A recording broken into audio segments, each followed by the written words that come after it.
ship at last, the Pequod, and whispers of a captain obsessed Ahab, a man who's seen the white whale, and never returned the same. Chapter 41. Moby-Dick. Ishmael was one of that crew. My shouts had gone up with the rest. My oath had been welded with theirs, and stronger I shouted, and more did I hammer and clinch my oath, because of the dread in my soul. A wild, mystical, sympathetical feeling was in me. Ahab's quenchless feud seemed mine. With greedy ears I learned the history of that murderous monster against whom I and all the others had taken our oaths of violence and revenge. For some time past, though at intervals only, the unaccompanied, secluded white whale had haunted those uncivilized seas mostly frequented by the sperm whale fishermen. But not all of them knew of his existence. Only a few of them, comparatively, had knowingly seen him, while the number who as yet had actually and knowingly given battle to him was small indeed. For, owing to the large number of whale cruisers, the disorderly way they were sprinkled over the entire watery circumference, many of them adventurously pushing their quest along solitary latitudes, so as seldom or never for a whole 12-month or more on a stretch, to encounter a single news-telling sail of any sort. The inordinate length of each separate voyage, the irregularity of the times of sailing from home, all these, with other circumstances, direct and indirect, long obstructed the spread through the whole worldwide whaling fleet of the special individualizing tidings concerning Moby-Dick. It was hardly to be doubted that several vessels reported to have encountered at such or such a time, or on such or such a meridian, a sperm whale of uncommon magnitude and malignity, which whale, after doing great mischief to his assailants, had completely escaped them.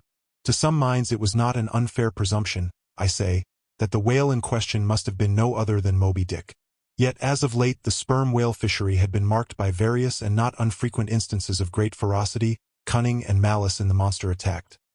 Therefore it was that those who by accident ignorantly gave battle to Moby-Dick, such hunters, perhaps, for the most part, were content to ascribe the peculiar terror he bred, more, as it were, to the perils of the sperm whale fishery at large, than to the individual cause.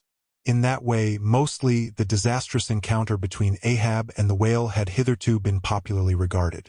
And as for those who, previously hearing of the white whale, by chance caught sight of him, in the beginning of the thing they had every one of them, almost as boldly and fearlessly lowered for him, as for any other whale of that species.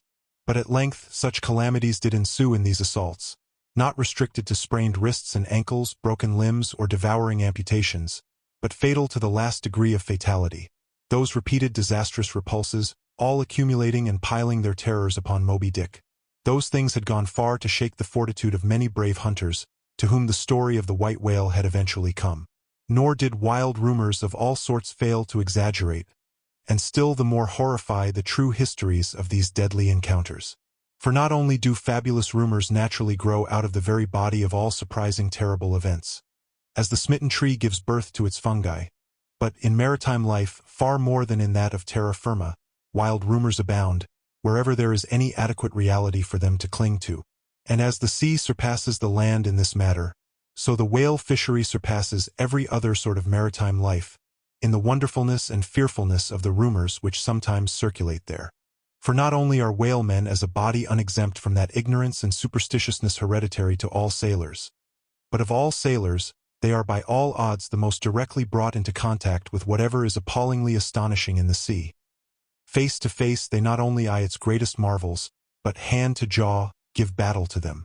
Alone, in such remotest waters, that though you sailed 1,000 miles, and passed 1,000 shores, you would not come to any chiseled hearthstone, or aught hospitable beneath that part of the sun. In such latitudes and longitudes, pursuing to such a calling as he does, the whaleman is wrapped by influences all tending to make his fancy pregnant with many a mighty birth. No wonder, then, that ever-gathering volume from the mere transit over the widest watery spaces, the outblown rumors of the white whale did in the end incorporate with themselves all manner of morbid hints, and half-formed fetal suggestions of supernatural agencies, which eventually invested Moby-Dick with new terrors unborrowed from anything that visibly appears. So that in many cases such a panic did he finally strike, that few who by those rumors, at least, had heard of the white whale, few of those hunters were willing to encounter the perils of his jaw. But there were still other and more vital practical influences at work. Not even at the present day has the original prestige of the sperm whale, as fearfully distinguished from all other species of the Leviathan, died out of the minds of the whalemen as a body. There are those this day among them, who, though intelligent and courageous enough in offering battle to the Greenland or right whale, would perhaps, either from professional inexperience or incompetency or timidity, decline a contest with the sperm whale. At any rate, there are plenty of whalemen, especially among those whaling nations not sailing under the American flag, who have never hostilely encountered the sperm whale, but whose sole knowledge of the Leviathan is restricted to the ignoble monster primitively pursued in the north. Seated on their hatches, these men will hearken with a childish fireside interest and awe to the wild, strange tales of southern whaling. Nor is the preeminent tremendousness of the great sperm whale anywhere more feelingly comprehended than on board of those prows which stem him. And as if the now tested reality of his might had in former legendary times thrown its shadow before it, we find some book naturalists, Olassen and Pavelson, declaring the sperm whale not only to be a consternation to every other creature in the sea, but also to be so incredibly ferocious as continually to be athirst for human blood. Nor even down to so late a time as Cuvier's were these or almost similar impressions effaced. For in his natural history, the Baron himself affirms that at sight of the sperm whale all fish, sharks included, are struck with the most lively terrors, and often in the precipitancy of their flight dash themselves against the rocks with such violence as to cause instantaneous death. And however the general experiences in the fishery may amend such reports as these, yet in their full terribleness, even to the bloodthirsty item of Pavelson, the superstitious belief in them is, in some vicissitudes of their vocation, revived in the minds of the hunters. So that overawed by the rumors and portents concerning him, not a few of the fishermen recalled, in reference to Moby-Dick, the earlier days of the sperm whale fishery, when it was oftentimes hard to induce long-practiced right whalemen to embark in the perils of this new and daring warfare. Such men protesting that although other leviathans might be hopefully pursued, yet to chase and point lance at such an apparition as the sperm whale was not for mortal man. That to attempt it would be inevitably to be torn into a quick eternity. On this head, there are some remarkable documents that may be consulted. Nevertheless, some there were, who even in the face of these things were ready to give chase to Moby-Dick, and a still greater number who, chancing only to hear of him distantly and vaguely, without the specific details of any certain calamity, and without superstitious accompaniments, were sufficiently hardy not to flee from the battle if offered. One of the wild suggestings referred to, as at last coming to be linked with the white whale in the minds of the superstitiously inclined, was the unearthly conceit that Moby-Dick was ubiquitous, that he had actually been encountered in opposite latitudes at one and the same instant of time. Nor, credulous as such minds must have been, was this conceit altogether without some faint show of superstitious probability. For as the secrets of the currents in the seas have never yet been divulged, even to the most erudite research, so the hidden ways of the sperm whale when beneath the surface remain, in great part, unaccountable to his pursuers, and from time to time have originated the most curious and contradictory speculations regarding them, especially concerning the mystic modes whereby, after sounding to a great depth, he transports himself with such vast swiftness to the most widely distant points. It is a thing well known to both American and English whale ships, and as well a thing placed upon authoritative record years ago by Scoresby, that some whales have been captured far north in the Pacific, in whose bodies have been found the barbs of harpoons darted in the Greenland seas. Nor is it to be gainsaid that in some of these instances it has been declared that the interval of time between the two assaults could not have exceeded very many days. Hence, by inference, it has been believed by some whalemen that the Nor-West Passage, so long a problem to man, was never a problem to the whale. So that here, in the real living experience of living men, the prodigies related in old times of the inland Strelo mountain in Portugal, near whose top there was said to be a lake in which the wrecks of ships floated up to the surface, and that still more wonderful story of the Arethusa fountain near Syracuse, whose waters were believed to have come from the Holy Land by an underground passage. These fabulous narrations are almost fully equaled by the realities of the whaleman. Forced into familiarity, then, with such prodigies as these, and knowing that after repeated, intrepid assaults the white whale had escaped alive, it cannot be much matter of surprise that some whalemen should go still further in their superstitions, declaring Moby-Dick not only ubiquitous but immortal, for immortality is but ubiquity in time, that though groves of spears should be planted in his flanks, he would still swim away unharmed, or if indeed he should ever be made to spout thick blood, such a sight would be but a ghastly deception. For again in unensanguined billows hundreds of leagues away, his unsullied jet would once more be seen.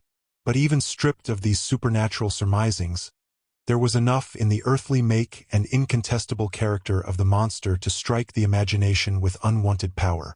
For it was not so much his uncommon bulk that so much distinguished him from other sperm whales, but, as was elsewhere thrown out, a peculiar snow-white wrinkled forehead and a high pyramidical white hump. These were his prominent features, the tokens whereby, even in the limitless, uncharted seas, he revealed his identity, at a long distance, to those who knew him. The rest of his body was so streaked and spotted and marbled with the same shrouded hue, that, in the end, he had gained his distinctive appellation of the white whale, a name, indeed, literally justified by his vivid aspect, when seen gliding at high noon through a dark blue sea, leaving a Milky Way wake of creamy foam, all spangled with golden gleamings. Nor was it his unwonted magnitude, nor his remarkable hue, nor yet his deformed lower jaw, that so much invested the whale with natural terror, as that unexampled, intelligent malignity which, according to specific accounts, he had over and over again evinced in his assaults. More than all, his treacherous retreats struck more of dismay than perhaps aught else. For, when swimming before his exulting pursuers with every apparent symptom of alarm, he had several times been known to turn around suddenly, and, bearing down upon them, either stave their boats to splinters, or drive them back in consternation to their ship. Already several fatalities had attended his chase. But those similar disasters, however little bruited ashore, were by no means unusual in the fishery. Yet, in most instances, such seemed the white whale's infernal aforethought of ferocity, that every dismembering or death that he caused was not wholly regarded as having been inflicted by an unintelligent agent. Judge, then, to what pitches of inflamed, distracted fury the minds of his more desperate hunters were impelled, when amid the chips of chewed boats and the sinking limbs of torn comrades, they swam out of the white curds of the whale's direful wrath into the serene, exasperating sunlight that smiled on, as if at a birth or a bridal. His 3 boats stove around him, and oars and men both whirling in the eddies. One captain, seizing the line-knife from his broken prow, had dashed at the whale, as an Arkansas duelist at his foe, blindly seeking with a 6-inch blade to reach the fathom-deep life of the whale. That captain was Ahab, and then it was that, suddenly sweeping his sickle-shaped lower jaw beneath him, Moby-Dick had reaped away Ahab's leg, as a mower a blade of grass in the field. No turbaned Turk, no hired Venetian or Malay, could have smote him with more seeming malice. Small reason was there to doubt, then, that ever since that almost fatal encounter, Ahab had cherished a wild vindictiveness against the whale, all the more fell for that in his frantic morbidness he at last came to identify with him, not only all his bodily woes, but all his intellectual and spiritual exasperations. The white whale swam before him as the monomaniac incarnation of all those malicious agencies which some deep men feel eating in them, till they are left living on with half a heart and half a lung. That intangible malignity which has been from the beginning, to whose dominion even the modern Christians ascribe one half of the worlds, which the ancient Ophites of the East reverenced in their statue devil. Ahab did not fall down and worship it like them, but deliriously transferring its idea to the abhorred white whale, he pitted himself, all mutilated, against it. All that most maddens and torments, all that stirs up the lees of things, all truth with malice in it, all that cracks the sinews and cakes the brain, all the subtle demonisms of life and thought, all evil to crazy Ahab were visibly personified and made practically assailable in Moby-Dick. He piled upon the whale's white hump the sum of all the general rage and hate felt by his whole race from Adam down, and then, as if his chest had been a mortar, he burst his hot heart's shell upon it. It is not probable that this monomania in him took its instant rise at the precise time of his bodily dismemberment. Then, in darting at the monster, knife in hand, he had but given loose to a sudden, passionate, corporal animosity, and when he received the stroke that tore him, he probably but felt the agonizing bodily laceration, but nothing more. Yet, when by this collision forced to turn towards home, and for long months of days and weeks, Ahab and anguish lay stretched together in one hammock, rounding in mid-winter that dreary, howling Patagonian cape, Then it was that his torn body and gashed soul bled into one another, and so interfusing made him mad. That it was only then, on the homeward voyage after the encounter, that the final monomania seized him, seems all but certain from the fact that, at intervals during the passage, he was a raving lunatic. And though unlimbed of a leg, yet such vital strength yet lurked in his Egyptian chest, and was moreover intensified by his delirium, that his mates were forced to lace him fast, even there as he sailed, raving in his hammock. In a straitjacket, he swung to the mad rockings of the gales. And when running into more sufferable latitudes, the ship, with mild stunsails spread, floated across the tranquil tropics, and to all appearances, the old man's delirium seemed left behind him with the Cape Horn swells, and he came forth from his dark den into the blessed light and air. Even then, when he bore that firm, collected front, however pale, and issued his calm orders once again, and his mates thanked God the direful madness was now gone. Even then, Ahab, in his hidden self, raved. Human madness is oftentimes a cunning and most feline thing. When you think it fled, it may have but become transfigured into some still subtler form. Ahab's full lunacy subsided not, but deepeningly contracted, like the unabated Hudson, when that noble Northman flows narrowly, but unfathomably through the Highland Gorge.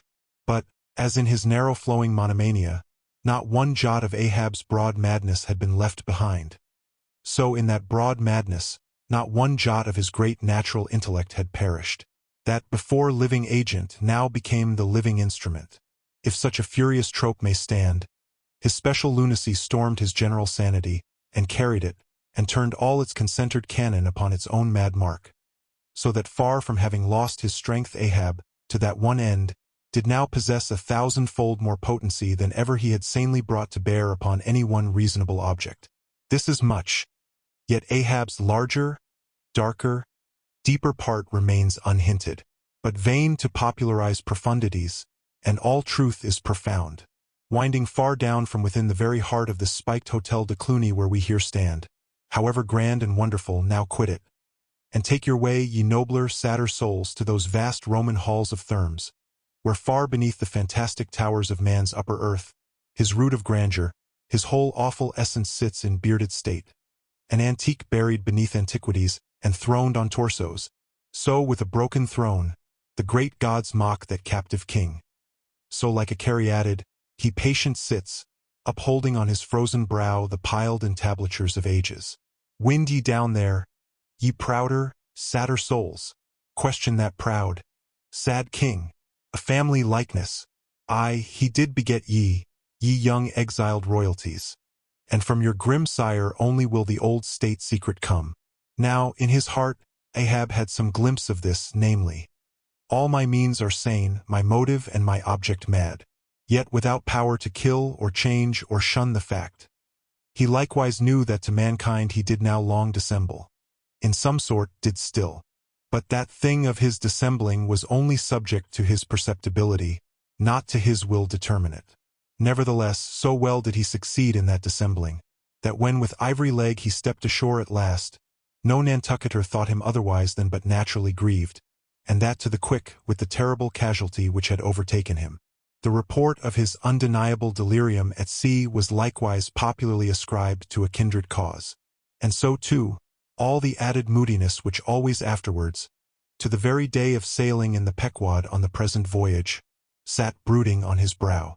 Nor is it so very unlikely, that far from distrusting his fitness for another whaling voyage, on account of such dark symptoms, the calculating people of that prudent isle were inclined to harbor the conceit, that for those very reasons he was all the better qualified and set on edge, for a pursuit so full of rage and wildness as the bloody hunt of whales. Gnawed within and scorched without, with the infixed, unrelenting fangs of some incurable idea. Such an one, could he be found, would seem the very man to dart his iron and lift his lance against the most appalling of all brutes.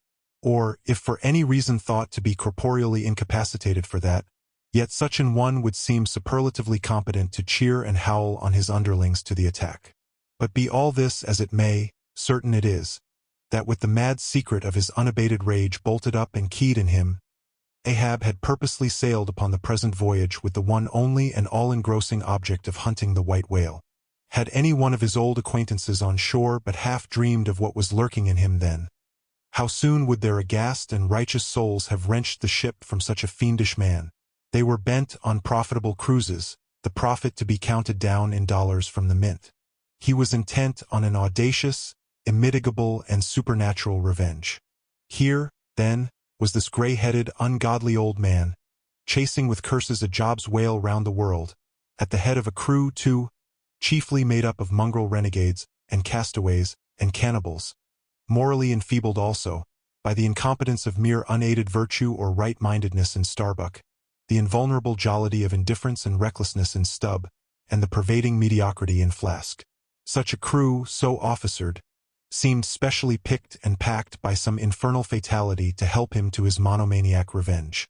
How it was that they so aboundingly responded to the old man's ire, by what evil magic their souls were possessed, that at times his hate seemed almost theirs, the white whale as much their insufferable foe as his. How all this came to be, what the white whale was to them, or how to their unconscious understandings, also, in some dim, unsuspected way, he might have seemed the gliding great demon of the seas of life. All this to explain would be to dive deeper than Ishmael can go, the subterranean miner that works in us all. How can one tell whither leads his shaft by the ever-shifting, muffled sound of his pick? Who does not feel the irresistible arm drag? What skiff in tow of a 74 can stand still? For one, I gave myself up to the abandonment of the time and the place, but while yet all a rush to encounter the whale, could see naught in that brute but the deadliest ill. Chapter 42. The Whiteness of the Whale. What the white whale was to Ahab has been hinted. What, at times, he was to me, as yet remains unsaid. Aside from those more obvious considerations touching Moby-Dick, which could not but occasionally awaken in any man's soul some alarm, there was another thought, or rather vague, nameless horror concerning him, which at times by its intensity completely overpowered all the rest. And yet so mystical and well-nigh ineffable was it, that I almost despair of putting it in a comprehensible form. It was the whiteness of the whale that above all things appalled me. But how can I hope to explain myself here? And yet, in some dim, random way, explain myself I must, else all these chapters might be naught. Though in many natural objects, whiteness refiningly enhances beauty, as if imparting some special virtue of its own, as in marbles, japonicas, and pearls. And though various nations have in some way recognized a certain royal preeminence in this hue, even the barbaric, grand old kings of Pegu placing the title Lord of the White Elephants above all their other magniloquent ascriptions of dominion, and the modern kings of Siam unfurling the same snow-white quadruped in the royal standard, and the Hanoverian flag bearing the one figure of a snow-white charger, and the great Austrian Empire, Caesarian, heir to overlording Rome, having for the imperial color the same imperial hue.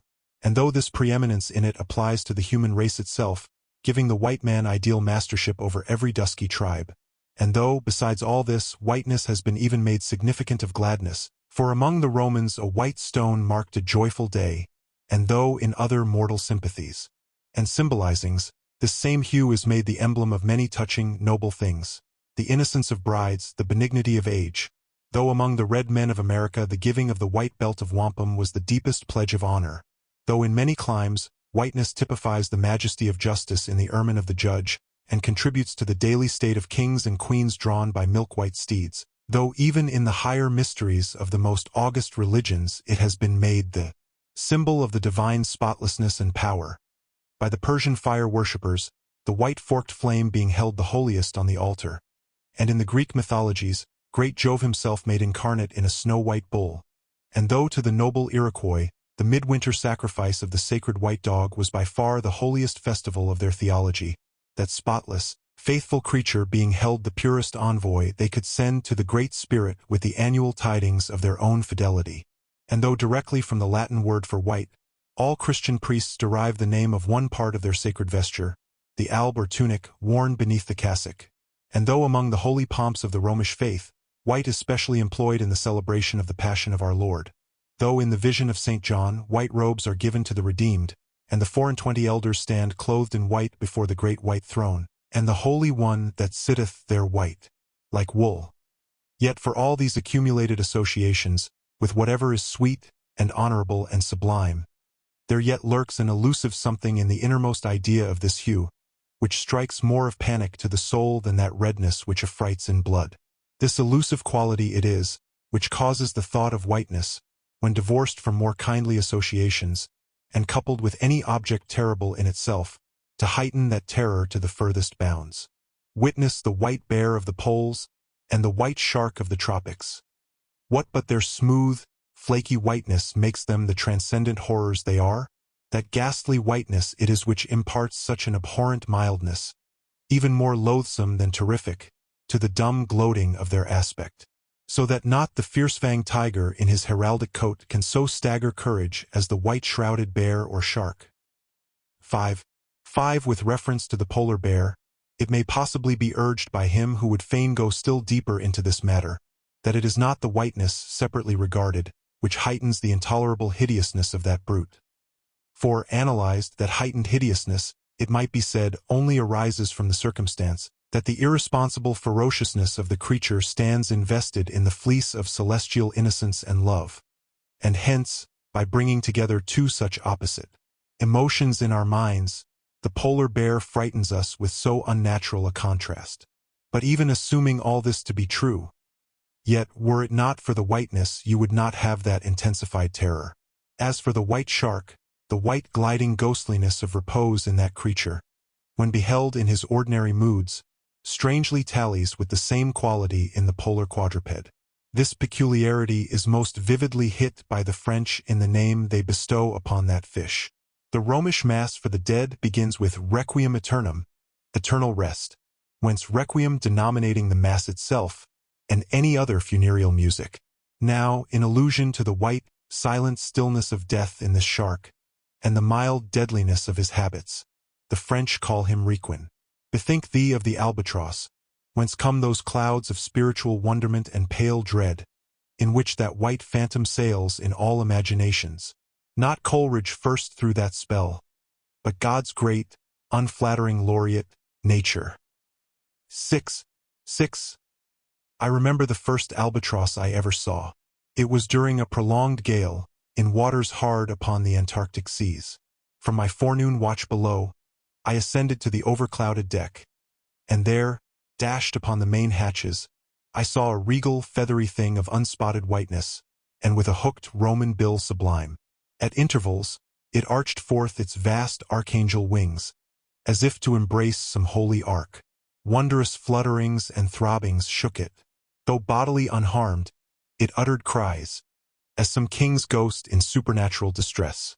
Through its inexpressible, strange eyes, methought I peeped to secrets which took hold of God. As Abraham before the angels, I bowed myself. The white thing was so white, its wings so wide, and in those forever exiled waters, I had lost the miserable warping memories of traditions and of towns. Long I gazed at that prodigy of plumage. I cannot tell, can only hint, the things that darted through me then. But at last I awoke, and turning, asked a sailor what bird was this. A goney, he replied. Goney! I never had heard that name before. Is it conceivable that this glorious thing is utterly unknown to men ashore? Never. But some time after, I learned that goney was some seaman's name for albatross, so that by no possibility could Coleridge's wild rhyme have had aught to do with those mystical impressions which were mine, when I saw that bird upon our deck. For neither had I then read the rhyme, nor knew the bird to be an albatross. Yet, in saying this, I do but indirectly burnish a little brighter the noble merit of the poem and the poet. I assert, then, that in the wondrous bodily whiteness of the bird chiefly lurks the secret of the spell. A truth the more evinced in this, that by a solecism of terms there are birds called gray albatrosses, and these I have frequently seen, but never with such emotions as when I beheld the Antarctic fowl. But how had the mystic thing been caught? Whisper it not, and I will tell, with a treacherous hook and line, as the fowl floated on the sea. At last the captain made a postman of it, tying a lettered leathern tally round its neck with the ship's time and place, and then letting it escape. But I doubt not that leathern tally, meant for man, was taken off in heaven, when the white fowl flew to join the wing-folding, the invoking and adoring cherubim. Most famous in our Western annals and Indian traditions is that of the white steed of the prairies. a magnificent milk-white charger, large-eyed, small-headed, bluff-chested, and with the dignity of 1,000 monarchs in his lofty, over-scorning carriage. He was the elected Xerxes of vast herds of wild horses, whose pastures in those days were only fenced by the Rocky Mountains and the Alleghanies. At their flaming head he westward trooped it like that chosen star which every evening leads on the hosts of light. The flashing cascade of his mane, the curving comet of his tail, invested him with housings more resplendent than gold and silver beaters could have furnished him. A most imperial and archangelical apparition of that unfallen western world, which to the eyes of the old trappers and hunters revived the glories of those primeval times when Adam walked majestic as a god, bluff-bowed and fearless as this mighty steed. Whether marching amid his aides and marshals in the van of countless cohorts that endlessly streamed it over the plains, like an Ohio, or whether with his circumambient subjects browsing all around at the horizon, the white steed gallopingly reviewed them with warm nostrils reddening through his cool milkiness. In whatever aspect he presented himself, always to the bravest Indians he was the object of trembling reverence and awe. Nor can it be questioned from what stands on legendary record of this noble horse, that it was his spiritual whiteness chiefly, which so clothed him with divineness, and that this divineness had that in it which, though commanding worship, at the same time enforced a certain nameless terror. But there are other instances where this whiteness loses all that accessory and strange glory which invests it in the white steed and albatross. What is it that in the albino man so peculiarly repels and often shocks the eye, as that sometimes he is loathed by his own kith and kin? It is that whiteness which invests him, a thing expressed by the name he bears.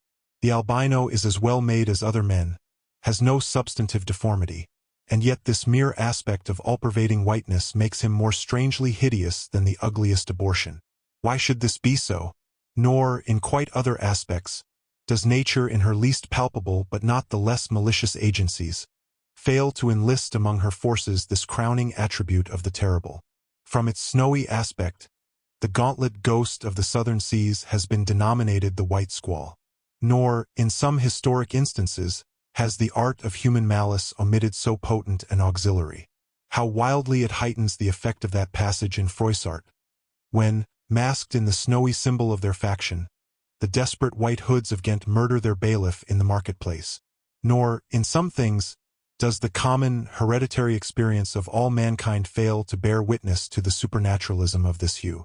It cannot well be doubted that the one visible quality in the aspect of the dead which most appalls the gazer is the marble pallor lingering there, as if indeed that pallor were as much like the badge of consternation in the other world as of mortal trepidation here. And from that pallor of the dead, we borrow the expressive hue of the shroud in which we wrap them. Nor even in our superstitions do we fail to throw the same snowy mantle round our phantoms. All ghosts rising in a milk-white fog.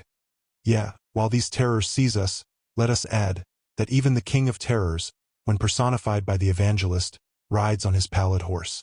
Therefore, in his other moods, symbolize whatever grand or gracious thing he will by whiteness. No man can deny that in its profoundest idealized significance it calls up a peculiar apparition to the soul. But though without dissent this point be fixed, how is mortal man to account for it? To analyze it would seem impossible.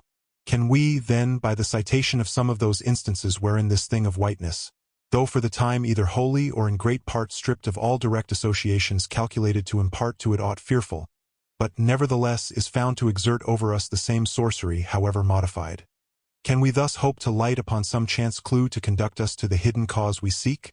Let us try. But in a matter like this, subtlety appeals to subtlety, and without imagination no man can follow another into these halls. And though, doubtless, some at least of the imaginative impressions about to be presented may have been shared by most men, yet few perhaps were entirely conscious of them at the time, and therefore may not be able to recall them now.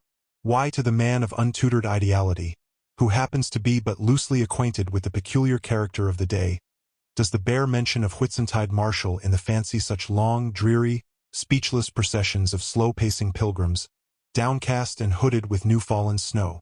Or, to the unread, unsophisticated Protestant of the Middle American states, why does the passing mention of a white friar or a white nun evoke such an eyeless statue in the soul? Or what is there apart from the traditions of dungeon warriors and kings, which will not wholly account for it, that makes the White Tower of London tell so much more strongly on the imagination of an untraveled American than those other storied structures, its neighbors, the Bywood Tower, or even the Bloody, and those sublimer towers, the White Mountains of New Hampshire, whence, in peculiar moods, comes that gigantic ghostliness over the soul at the bare mention of that name, while the thought of Virginia's Blue Ridge is full of a soft, dewy, distant dreaminess? Or why, irrespective of all latitudes and longitudes, does the name of the White Sea exert such a spectralness over the fancy, while that of the Yellow Sea lulls us with mortal thoughts of long lacquered mild afternoons on the waves, followed by the gaudiest and yet sleepiest of sunsets? Or, to choose a wholly unsubstantial instance, purely addressed to the fancy, why, in reading the old fairy tales of Central Europe, does the tall pale man of the Hartz forests, whose changeless pallor unrestingly glides through the green of the groves, why is this phantom more terrible than all the whooping imps of the Blocksberg? Nor is it, altogether, the remembrance of her cathedral-toppling earthquakes, nor the stampedos of her frantic seas, nor the tearlessness of arid skies that never rain, nor the sight of her wide field of leaning spires, wrenched copestones, and crosses all adroop, like canted yards of anchored fleets, and her suburban avenues of house walls lying over upon each other as a tossed pack of cards. It is not these things alone which make tearless Lima the strangest, saddest city thou canst see. For Lima has taken the white veil, and there is a higher horror in this whiteness of her woe. Old as Pizarro, this whiteness keeps her ruins forever new, admits not the cheerful greenness of complete decay, spreads over her broken ramparts the rigid pallor of an apoplexy that fixes its own distortions. I know that, to the common apprehension, this phenomenon of whiteness is not confessed to be the prime agent in exaggerating the terror of objects otherwise terrible, nor to the unimaginative mind is there aught of terror in those appearances whose awfulness to another mind almost solely consists in this one phenomenon, especially when exhibited under any form at all approaching to muteness or universality. What I mean by these two statements may perhaps be respectively elucidated by the following examples. First, the mariner, when drawing nigh the coasts of foreign lands, if by night he hear the roar of breakers, starts to vigilance, and feels just enough of trepidation to sharpen all his faculties. But under precisely similar circumstances, let him be called from his hammock to view his ship sailing through a midnight sea of milky whiteness, as if from encircling headlands shoals of combed white bears were swimming round him. Then he feels a silent, superstitious dread. The shrouded phantom of the whitened waters is horrible to him as a real ghost. In vain the lead assures him he is still off soundings. Heart and helm they both go down. He never rests till blue water is under him again. Yet where is the mariner who will tell thee, "Sir, it was not so much the fear of striking hidden rocks, as the fear of that hideous whiteness that so stirred me"? Second, to the native Indian of Peru, the continual sight of the snow-howdahed Andes conveys naught of dread, except, perhaps, in the mere fancying of the eternal frosted desolateness reigning at such vast altitudes, and the natural conceit of what a fearfulness it would be to lose oneself in such inhuman solitudes. Much the same is it with the backwoodsman of the West, who with comparative indifference views an unbounded prairie sheeted with driven snow, no shadow of tree or twig to break the fixed trance of whiteness. Not so the sailor, beholding the scenery of the Antarctic seas, where at times, by some infernal trick of legerdemain in the powers of frost and air, he, shivering and half shipwrecked, instead of rainbows speaking hope and solace to his misery, views what seems a boundless churchyard grinning upon him with its lean ice monuments and splintered crosses. But thou sayest, methinks this white-lead chapter about whiteness is but a white flag hung out from a craven soul. Thou surrenderest to a hypo Ishmael. Tell me why this strong young colt, foaled in some peaceful valley of Vermont, far removed from all beasts of prey, why is it that upon the sunniest day, if you but shake a fresh buffalo robe behind him, so that he cannot even see it, but only smells its wild animal muskiness, why will he start, snort, and with bursting eyes paw the ground in frenzies of affright? There is no remembrance in him of any gorings of wild creatures in his green northern home, so that the strange muskiness he smells cannot recall to him anything associated with the experience of former perils. For what knows he, this New England colt, of the black bisons of distant Oregon? No, but here thou beholdest even in a dumb brute, the instinct of the knowledge of the demonism in the world. Though thousands of miles from Oregon, still when he smells that savage musk, the rending, Goring bison herds are as present as to the deserted wild foal of the prairies, which this instant they may be trampling into dust. Thus, then, the muffled rollings of a milky sea, the bleak rustlings of the festooned frosts of mountains, the desolate shiftings of the windrowed snows of prairies, all these to Ishmael are as the shaking of that buffalo robe to the frightened colt, though neither knows where lie the nameless things of which the mystic sign gives forth such hints. Yet with me, as with the colt, somewhere those things must exist. Though in many of its aspects this visible world seems formed in love, the invisible spheres were formed in fright. But not yet have we solved the incantation of this whiteness, and learned why it appeals with such power to the soul, and more strange and far more portentous, why, as we have seen, it is at once the most meaning symbol of spiritual things, nay, the very veil of the Christian's deity, and yet should be as it is, the intensifying agent in things the most appalling to mankind. Is it that by its indefiniteness it shadows forth the heartless voids and immensities of the universe, and thus stabs us from behind with the thought of annihilation, when beholding the white depths of the Milky Way? Or is it that as in essence whiteness is not so much a color as the visible absence of color, and at the same time the concrete of all colors? Is it for these reasons that there is such a dumb blankness, full of meaning, in a wide landscape of snows, a colorless all-color of atheism from which we shrink? And when we consider that other theory of the natural philosophers, that all other earthly hues, every stately or lovely emblazoning, the sweet tinges of sunset skies and woods, yea, and the gilded velvets of butterflies, and the butterfly cheeks of young girls, all these are but subtle deceits, not actually inherent in substances, but only laid on from without, so that all deified nature absolutely paints like the harlot, whose allurements cover nothing but the charnel house within. And when we proceed further, and consider that the mystical cosmetic which produces every one of her hues, the great principle of light, forever remains white or colorless in itself, and if operating without medium upon matter, would touch all objects, even tulips and roses, with its own blank tinge. Pondering all this, the palsied universe lies before us a leper, and like willful travelers in Lapland, who refuse to wear colored and coloring glasses upon their eyes, so the wretched infidel gazes himself, blind at the monumental white shroud that wraps all the prospect around him. And of all these things the albino whale was the symbol. Wonder ye then at the fiery hunt? Is it that by its indefiniteness it shadows forth the heartless voids and immensities of the universe, and thus stabs us from behind with the thought of annihilation, when beholding the white depths of the Milky Way? Or is it that as in essence whiteness is not so much a color as the visible absence of color, and at the same time the concrete of all colors? Is it for these reasons that there is such a dumb blankness, full of meaning, in a wide landscape of snows, a colorless all-color of atheism from which we shrink?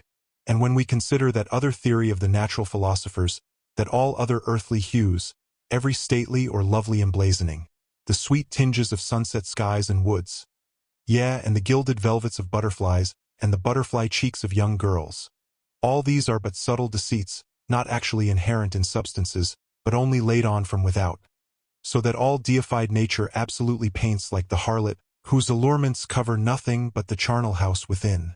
And when we proceed further, and consider that the mystical cosmetic which produces every one of her hues, the great principle of light, forever remains white or colorless in itself, and if operating without medium upon matter, would touch all objects, even tulips and roses, with its own blank tinge. Pondering all this, the palsied universe lies before us a leper, and like willful travelers in Lapland, who refuse to wear colored and coloring glasses upon their eyes, so the wretched infidel gazes himself, blind at the monumental white shroud that wraps all the prospect around him. And of all these things the albino whale was the symbol. Wonder ye then at the fiery hunt? Chapter 44. The Chart. Had you followed Captain Ahab down into his cabin after the squall that took place on the night succeeding that wild ratification of his purpose with his crew, you would have seen him go to a locker in the transom, and bringing out a large wrinkled roll of yellowish sea charts, spread them before him on his screwed-down table. Then, seating himself before it, you would have seen him intently study the various lines and shadings which there met his eye, and with slow but steady pencil trace additional courses over spaces that before were blank. At intervals, he would refer to piles of old logbooks beside him, wherein were set down the seasons and places in which, on various former voyages of various ships, sperm whales had been captured or seen. While thus employed, the heavy pewter lamp suspended in chains over his head continually rocked with the motion of the ship, and forever threw shifting gleams and shadows of lines upon his wrinkled brow, till it almost seemed that while he himself was marking out lines and courses on the wrinkled charts, some invisible pencil was also tracing lines and courses upon the deeply marked chart of his forehead. But it was not this night in particular that, in the solitude of his cabin, Ahab thus pondered over his charts. Almost every night they were brought out. Almost every night some pencil marks were effaced, and others were substituted. For with the charts of all 4 oceans before him, Ahab was threading a maze of currents and eddies, with a view to the more certain accomplishment of that monomaniac thought of his soul. Now, to anyone not fully acquainted with the ways of the Leviathans, it might seem an absurdly hopeless task thus to seek out one solitary creature in the unhooked oceans of this planet. But not so did it seem to Ahab, who knew the sets of all tides and currents, and thereby calculating the driftings of the sperm whale's food, and also, calling to mind the regular, ascertained seasons for hunting him in particular latitudes, could arrive at reasonable surmises, almost approaching to certainties, concerning the timeliest day to be upon this or that ground in search of his prey.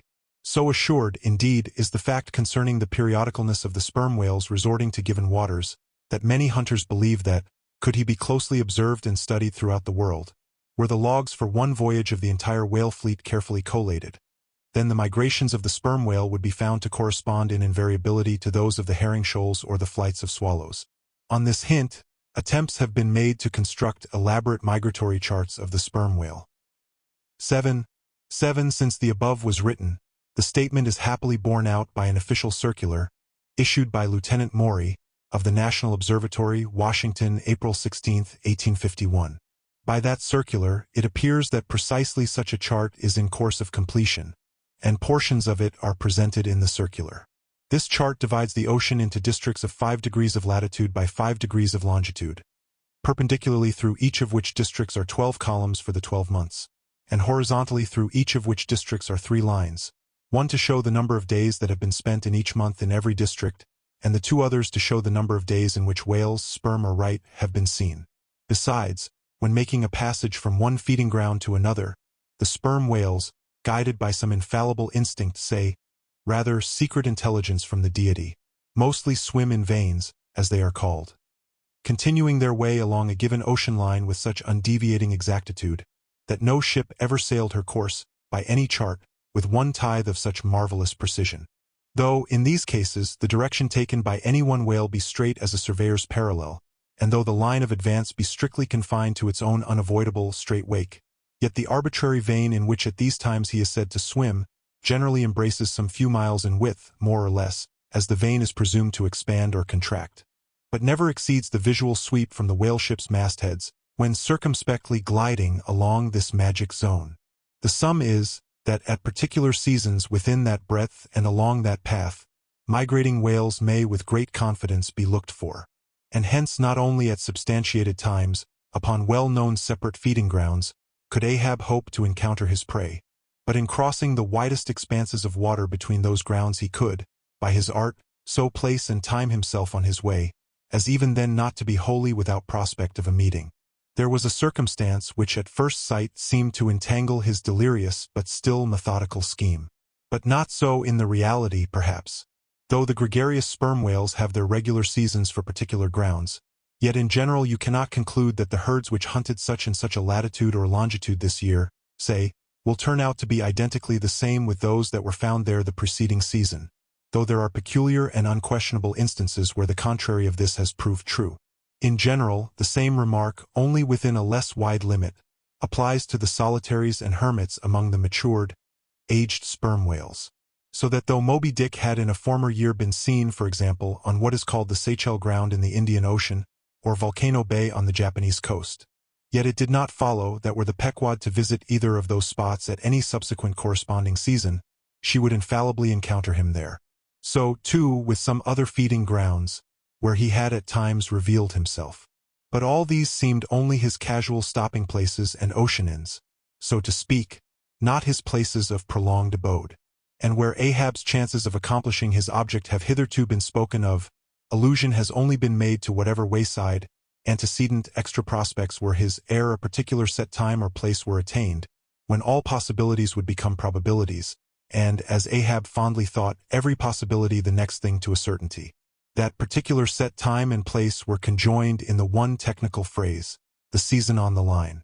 For there and then, for several consecutive years, Moby-Dick had been periodically descried, lingering in those waters for a while, as the sun, in its annual round, loiters for a predicted interval in any one sign of the zodiac.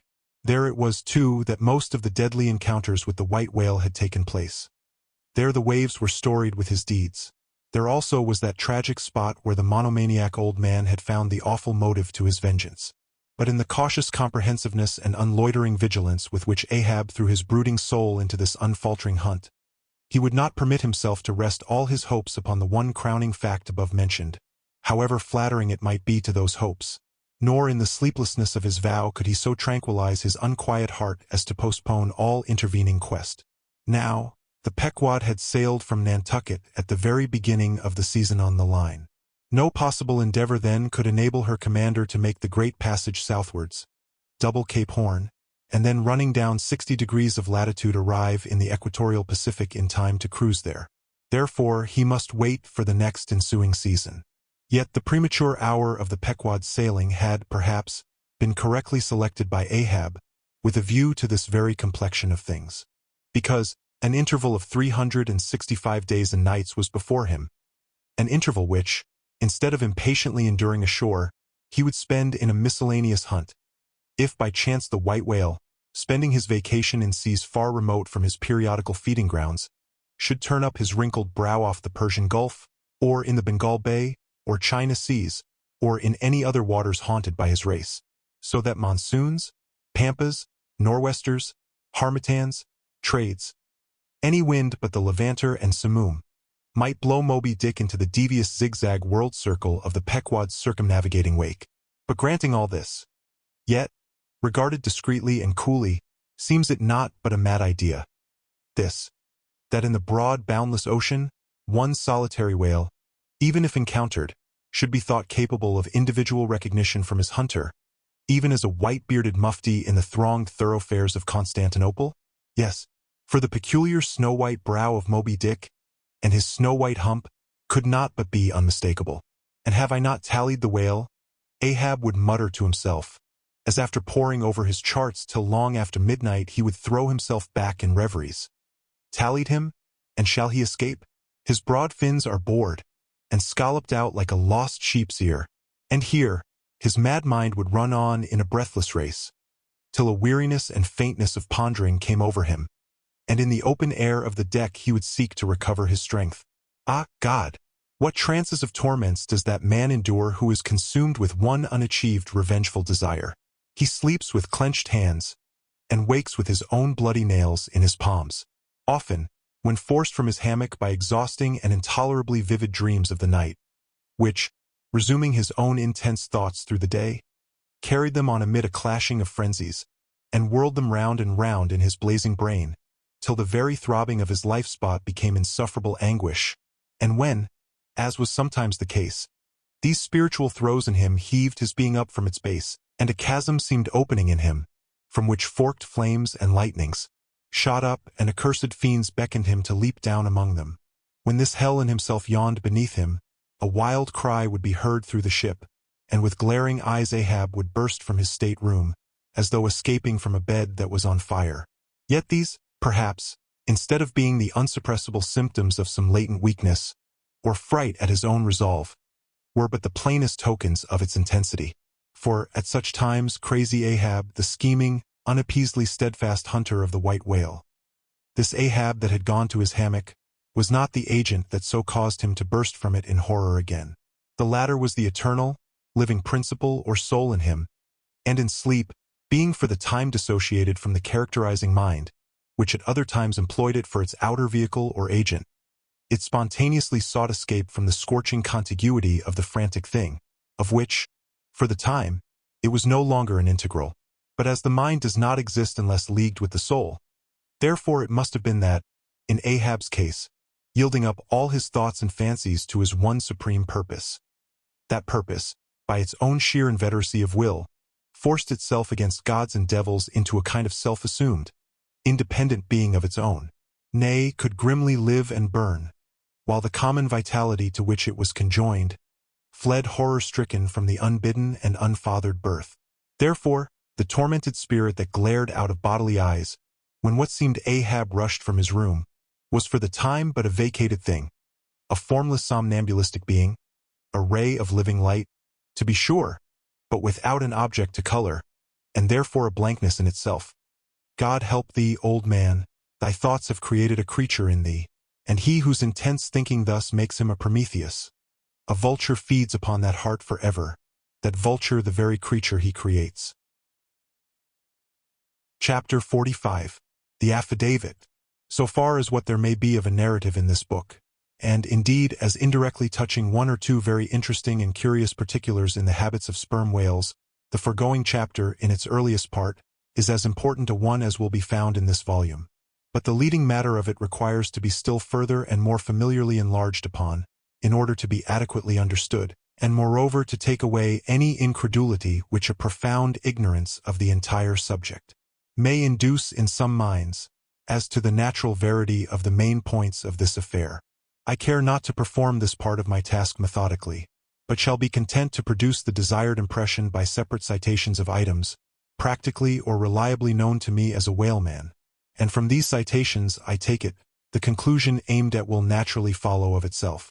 First, I have personally known 3 instances where a whale, after receiving a harpoon, has effected a complete escape, and after an interval, in one instance of 3 years, has been again struck by the same hand and slain, when the 2 irons, both marked by the same private cipher, have been taken from the body.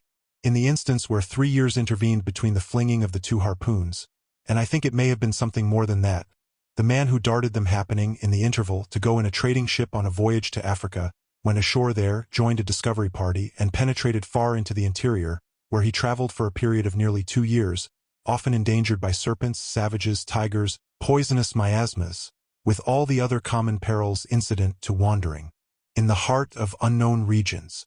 Meanwhile, the whale he had struck must also have been on its travels. No doubt it had thrice circumnavigated the globe, brushing with its flanks all the coasts of Africa, but to no purpose. This man and this whale again came together, and the one vanquished the other. I say I, myself, have known 3 instances similar to this. That is, in 2 of them I saw the whale struck, and, upon the second attack, saw the 2 irons with the respective marks cut in them, afterwards taken from the dead fish. In the 3-year instance, it so fell out that I was in the boat both times, first and last, and the last time distinctly recognized a peculiar sort of huge mole under the whale's eye, which I had observed there 3 years previous. I say 3 years, but I am pretty sure it was more than that. Here are 3 instances, then, which I personally know the truth of, but I have heard of many other instances from persons whose veracity in the matter there is no good ground to impeach. Secondly, it is well known in the sperm whale fishery, however ignorant the world ashore may be of it, that there have been several memorable historical instances where a particular whale in the ocean has been at distant times and places popularly cognizable. Why such a whale became thus marked was not altogether and originally owing to his bodily peculiarities as distinguished from other whales, for however peculiar in that respect any chance whale may be, they soon put an end to his peculiarities by killing him, and boiling him down into a peculiarly valuable oil. No, the reason was this, that from the fatal experiences of the fishery there hung a terrible prestige of perilousness about such a whale as there did about Rinaldo Rinaldini, insomuch that most fishermen were content to recognize him by merely touching their tarpaulins when he would be discovered lounging by them on the sea, without seeking to cultivate a more intimate acquaintance. Like some poor devils ashore that happen to know an irascible great man, they make distant, unobtrusive salutations to him in the street, lest if they pursued the acquaintance further, they might receive a summary thump for their presumption. But not only did each of these famous whales enjoy great individual celebrity, nay, you may call it an ocean-wide renown. Not only was he famous in life and now is immortal in forecastle stories after death, but he was admitted into all the rights, privileges, and distinctions of a name, had as much a name indeed as Cambyses or Caesar. Was it not so, O Timor Tom, thou famed Leviathan, scarred like an iceberg, who so long didst lurk in the oriental straits of that name, whose spout was oft seen from the palmy beach of Ombay. Was it not so, O New Zealand Jack, thou terror of all cruisers that crossed their wakes in the vicinity of the Tattoo Land? Was it not so, O Morquan, King of Japan, whose lofty jet they say at times assumed the semblance of a snow-white cross against the sky? Was it not so, O Don Miguel, thou Chilean whale, marked like an old tortoise with mystic hieroglyphics upon the back? In plain prose, here are 4 whales as well known to the students of cetacean history as Marius or Scylla to the classic scholar. But this is not all. New Zealand Tom and Don Miguel, after at various times creating great havoc among the boats of different vessels, were finally gone in quest of, systematically hunted out, chased and killed by valiant whaling captains, who heaved up their anchors with that express object as much in view, as in setting out through the Narragansett woods, Captain Butler of old had it in his mind to capture that notorious murderous savage Anawan, the headmost warrior of the Indian King Philip. I do not know where I can find a better place than just here, to make mention of 1 or 2 other things, which to me seem important, as in printed form establishing in all respects the reasonableness of the whole story of the white whale, more especially the catastrophe. For this is one of those disheartening instances where truth requires full as much bolstering as error. So ignorant are most landsmen of some of the plainest and most palpable wonders of the world, that without some hints touching the plain facts, historical and otherwise, of the fishery, they might scout at Moby-Dick as a monstrous fable, or still worse and more detestable, a hideous and intolerable allegory. First, though most men have some vague flitting ideas of the general perils of the grand fishery, yet they have nothing like a fixed, vivid conception of those perils, and the frequency with which they recur. One reason perhaps is that not 1 in 50 of the actual disasters and deaths by casualties in the fishery ever finds a public record at home, however transient and immediately forgotten that record. Do you suppose that that poor fellow there, who this moment perhaps caught by the whale line off the coast of New Guinea, is being carried down to the bottom of the sea by the sounding Leviathan? Do you suppose that that poor fellow's name will appear in the newspaper obituary you will read tomorrow at your breakfast? No, because the mails are very irregular between here and New Guinea. In fact, did you ever hear what might be called regular news direct or indirect from New Guinea? Yet I tell you that upon one particular voyage which I made to the Pacific, among many others we spoke 30 different ships, every one of which had had a death by a whale, some of them more than 1, and 3 that had each lost a boat's crew. For God's sake, be economical with your lamps and candles. Not a gallon you burn, but at least 1 drop of man's blood was spilled for it. Secondly, people ashore have indeed some indefinite idea that a whale is an enormous creature of enormous power, but I have ever found that when narrating to them some specific example of this twofold enormousness, they have significantly complimented me upon my facetiousness, when, I declare upon my soul, I had no more idea of being facetious than Moses, when he wrote the history of the plagues of Egypt. But fortunately, the special point I here seek can be established upon testimony entirely independent of my own.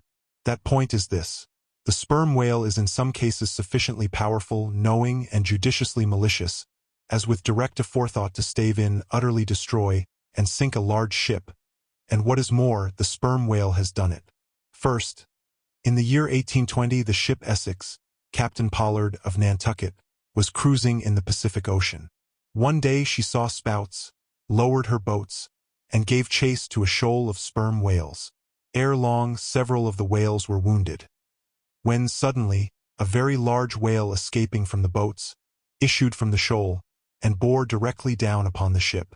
Dashing his forehead against her hull, he so stove her in, that in less than 10 minutes she settled down and fell over. Not a surviving plank of her has been seen since. After the severest exposure, part of the crew reached the land in their boats. Being returned home at last, Captain Pollard once more sailed for the Pacific in command of another ship, but the gods shipwrecked him again upon unknown rocks and breakers. For the second time his ship was utterly lost, and forthwith forswearing the sea, he has never tempted it since. At this day Captain Pollard is a resident of Nantucket. I have seen Owen Chase, who was chief mate of the Essex at the time of the tragedy. I have read his plain and faithful narrative. I have conversed with his son, and all this within a few miles of the scene of the catastrophe. 8. The following are extracts from Chase's narrative. Every fact seemed to warrant me in concluding that it was anything but chance which directed his operations. He made several attacks upon the ship at a short interval between them, both of which, according to their direction, were calculated to do us the most injury, by being made ahead, and thereby combining the speed of the two objects for the shock, to effect which, the exact maneuvers which he made were necessary. His aspect was most horrible, and such as indicated resentment and fury. He came directly from the shoal which we had just before entered, and in which we had struck 3 of his companions, as if fired with revenge for their sufferings. Again, at all events, the whole circumstances taken together, all happening before my own eyes, and producing, at the time, impressions in my mind of decided, calculating mischief on the part of the whale, many of which impressions I cannot now recall, induce me to be satisfied that I am correct in my opinion. Here are his reflections some time after quitting the ship, during a black night in an open boat, when almost despairing of reaching any hospitable shore.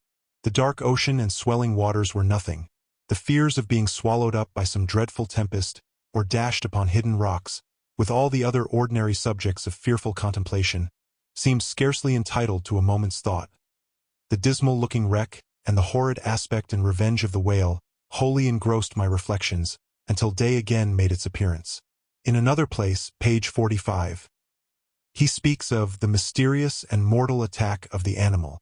Secondly, the ship Union, also of Nantucket, was in the year 1807 totally lost off the Azores by a similar onset, but the authentic particulars of this catastrophe I have never chanced to encounter, though from the whale hunters I have now and then heard casual allusions to it. Thirdly, some 18 or 20 years ago Commodore J., then commanding an American sloop of war of the first class, happened to be dining with a party of whaling captains, on board a Nantucket ship in the harbor of Oahu, Sandwich Islands. Conversation turning upon whales, the Commodore was pleased to be skeptical touching the amazing strength ascribed to them by the professional gentlemen present. He peremptorily denied, for example, that any whale could so smite his stout sloop of war as to cause her to leak so much as a thimbleful. Very good. But there is more coming. Some weeks after, the Commodore set sail in this impregnable craft for Valparaiso. But he was stopped on the way by a portly sperm whale that begged a few moments' confidential business with him. That business consisted in fetching the Commodore's craft such a thwack, that with all his pumps going he made straight for the nearest port to heave down and repair. I am not superstitious, but I consider the Commodore's interview with that whale as providential.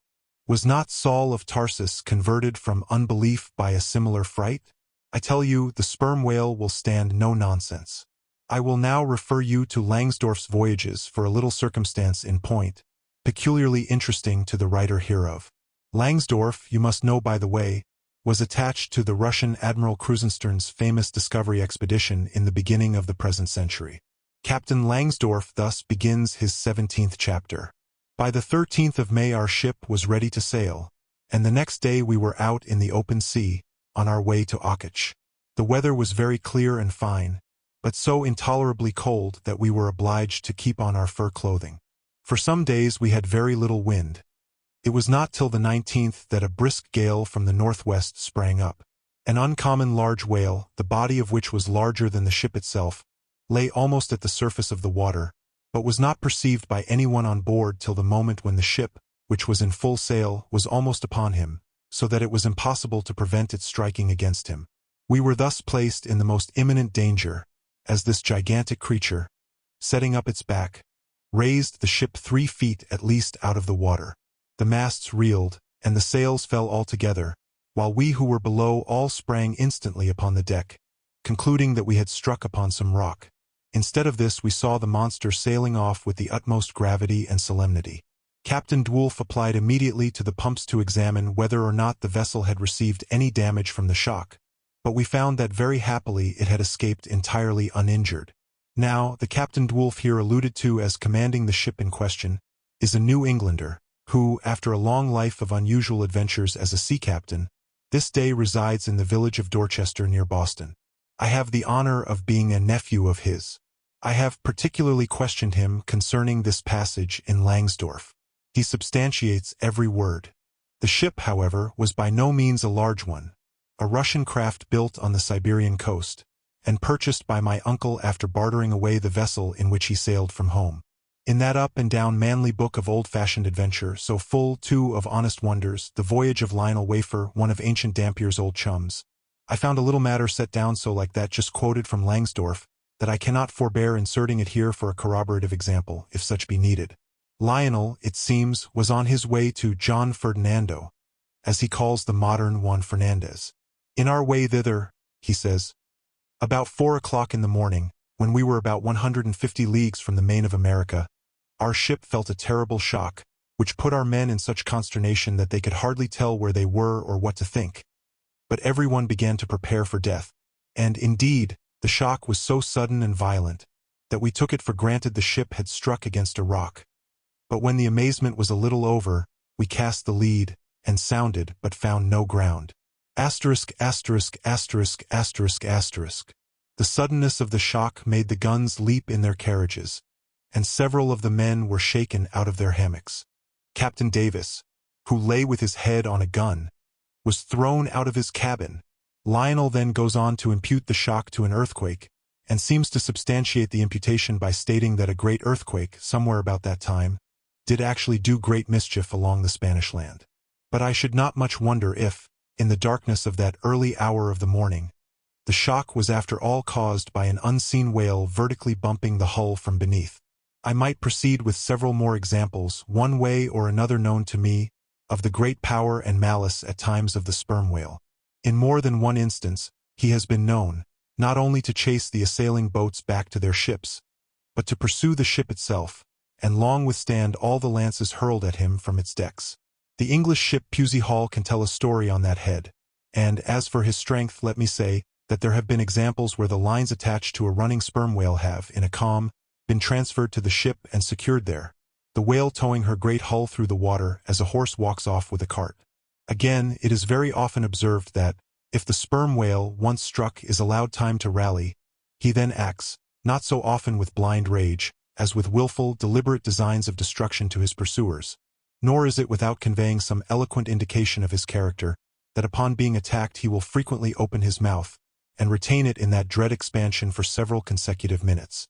But I must be content with only one more and a concluding illustration, a remarkable and most significant one, by which you will not fail to see that not only is the most marvelous event in this book corroborated by plain facts of the present day, but that these marvels, like all marvels, are mere repetitions of the ages, so that for the millionth time we say Amen with Solomon, verily there is nothing new under the sun. In the 6th Christian century lived Procopius, a Christian magistrate of Constantinople, in the days when Justinian was emperor and Belisarius general. As many know, he wrote the history of his own times, a work every way of uncommon value. By the best authorities, he has always been considered a most trustworthy and unexaggerating historian, except in some one or two particulars, not at all affecting the matter presently to be mentioned. Now, in this history of his, Procopius mentions that, during the term of his prefecture at Constantinople, a great sea monster was captured in the neighboring Propontis, or Sea of Marmora, after having destroyed vessels at intervals in those waters for a period of more than 50 years. A fact thus set down in substantial history cannot easily be gainsaid, nor is there any reason it should be. Of what precise species this sea monster was, is not mentioned. But as he destroyed ships, as well as for other reasons, he must have been a whale, and I am strongly inclined to think a sperm whale. And I will tell you why. For a long time I fancied that the sperm whale had been always unknown in the Mediterranean and the deep waters connecting with it. Even now I am certain that those seas are not, and perhaps never can be, in the present constitution of things, a place for his habitual gregarious resort. But further investigations have recently proved to me that in modern times there have been isolated instances of the presence of the sperm whale in the Mediterranean. I am told, on good authority, that on the Barbary coast, a Commodore Davis of the British Navy found the skeleton of a sperm whale. Now, as a vessel of war readily passes through the Dardanelles, hence a sperm whale could, by the same route, pass out of the Mediterranean into the Propontis. In the Propontis, as far as I can learn, none of that peculiar substance called brit is to be found, the aliment of the right whale. But I have every reason to believe that the food of the sperm whale, squid or cuttlefish, lurks at the bottom of that sea, because large creatures, but by no means the largest of that sort, have been found at its surface. If, then, you properly put these statements together, and reason upon them a bit, you will clearly perceive that, according to all human reasoning, Procopius's sea monster, that for half a century stove the ships of a Roman emperor, must in all probability have been a sperm whale. Chapter 46. Surmises. Though, consumed with the hot fire of his purpose, Ahab in all his thoughts and actions ever had in view the ultimate capture of Moby-Dick, though he seemed ready to sacrifice all mortal interests to that one passion. Nevertheless, it may have been that he was by nature and long habituation far too wedded to a fiery whaleman's ways, altogether to abandon the collateral prosecution of the voyage. Or, at least if this were otherwise, there were not wanting other motives much more influential with him. It would be refining too much, perhaps, even considering his monomania, to hint that his vindictiveness towards the white whale might have possibly extended itself in some degree to all sperm whales, and that the more monsters he slew by so much the more he multiplied the chances that each subsequently encountered whale would prove to be the hated one he hunted. But if such an hypothesis be indeed exceptionable, there were still additional considerations which, though not so strictly according with the wildness of his ruling passion, yet were by no means incapable of swaying him. To accomplish his object Ahab must use tools, and of all tools used in the shadow of the moon, men are most apt to get out of order. He knew, for example, that however magnetic his ascendancy in some respects was over Starbuck, yet that ascendancy did not cover the complete spiritual man any more than mere corporeal superiority involves intellectual mastership, for to the purely spiritual the intellectual but stand in a sort of corporeal relation. Starbuck's body and Starbuck's coerced will were Ahab's, so long as Ahab kept his magnet at Starbuck's brain. Still he knew that for all this the chief mate, in his soul, abhorred his captain's quest, and would joyfully disintegrate himself from it, or even frustrate it. It might be that a long interval would elapse ere the white whale was seen. During that long interval Starbuck would ever be apt to fall into open relapses of rebellion against his captain's leadership, unless some ordinary, prudential, circumstantial influences were brought to bear upon him.